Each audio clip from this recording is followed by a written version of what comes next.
കേരള ബ്ലാസ്റ്റേഴ്സിന്റെ സ്പോർട്ടിംഗ് ഡയറക്ടറായ Karolis Kings Kerala ബ്ലാസ്റ്റേഴ്സിൽ എത്തിയതിനു ശേഷം നടത്തിയ വലിയ സൈനിങ് ഏതാണെന്ന് ചോദിച്ചു കഴിഞ്ഞാൽ പരിശീലകനായിട്ട് കിബു വിക്കുനിയെ കൊണ്ടുവന്നു എന്നുള്ളതാണ്.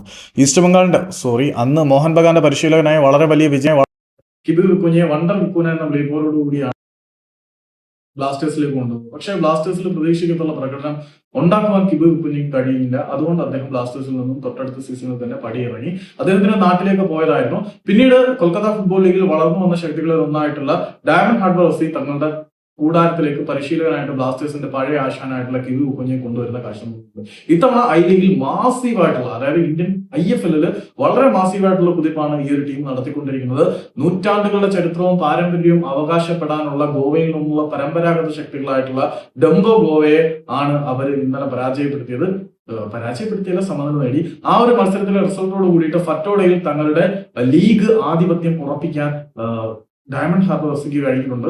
അങ്ങനെ പഴയ ബ്ലാസ്റ്റേഴ്സിന്റെ ആശാനായ കിബു വിക്കുനിയെ പരിശീലിപ്പിച്ചുകൊണ്ടിരിക്കുന്ന ഡയമണ്ട് ഹാർബർ എഫ് സി കൊൽക്കത്തയിൽ നിന്നും വളർന്നു വന്ന ക്ലബ്ബ് ഐ ലീഗിലെ ജേതാക്കളായി വരാൻ പോകുന്ന ISL യോഗ്യത നേടിയിട്ടുണ്ട്. അടുത്ത സീസണിൽ ISL നടക്കൂ ഇല്ലയോ എന്നൊന്നും ഉറപ്പില്ല. ISL നടന്നാൽ അവിടെ ഒരു ടീമായിട്ട് പഴയ ബ്ലാസ്റ്റേഴ്സിന്റെ ആശാനായ വിക്കുനിയെ പരിശീലിപ്പിക്കുന്ന ഡയമണ്ട് ഹാർബർ FC എന്ന കൊൽക്കത്ത ക്ലബ്ബ് ഉണ്ടായിരിക്കും.